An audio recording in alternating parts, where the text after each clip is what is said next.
हम सबकी लाइफ में एक ना एक डिश ऐसी होती है ना जो हमें बचपन में बिल्कुल भी नहीं पसंद होती है, लेकिन जब हम बड़े होते हैं तो वो हमें बहुत ज़्यादा पसंद आती है। तो मेरे लिए वो है निमोना, जो कि ताज़े मटर से बनते हैं। जब भी बनता था ना मेरा मुँह बन जाता था, लेकिन अब मुझे ये बहुत ज़्यादा पसंद है। मीठे मटर जो आते हैं ना ठंडी में, उसके ये बहुत ज़्यादा टेस्टी बनते हैं, स्पेशली चावल से खाकर मज़ा आ जाता है। तो इसके लिए सबसे पहले आपको मीठे ताज़े मटर को ग्राइंड कर लेना है। थोड़े से मटर को हम खड़ा यूज़ करेंगे। अब यहाँ पे तेल में हम वेजेस में कट किए हुए आलू को फ्राई करेंगे नमक डाल के, जब तक कि इस तरीके से गोल्डन ब्राउन नहीं हो जाते।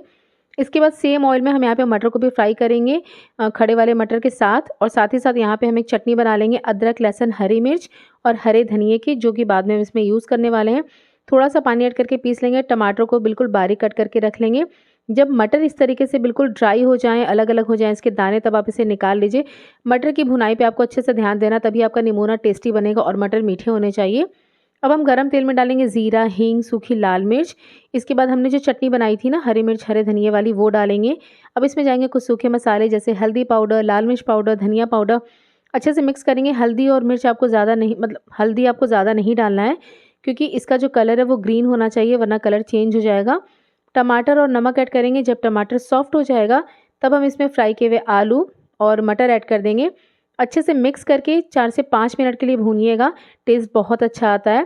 फिर हम इसमें पानी ऐड करेंगे। पानी की क्वांटिटी आप कम ज़्यादा कर सकते हो। वैसे ये ना जब ठंडे हो जाते हैं तो इसकी जो ग्रेवी है वो थिक हो जाती है। पानी ऐड करके आप इसे कवर करके छोड़ दो 5 मिनट के लिए मीडियम फ्लेम पर। 5 मिनट बाद ये बिल्कुल रेडी है सर्व करने के लिए। हरे धनिये से गार्निश करके आप इसे गर्मा गर्म चावल के साथ सर्व करिएगा, आपको मज़ा आ जाएगा खाकर। विंटर जाने से पहले इसे एक बार ज़रूर ट्राई करिएगा। और वीडियो अच्छी लगी हो तो लाइक और शेयर करना ना भूलें।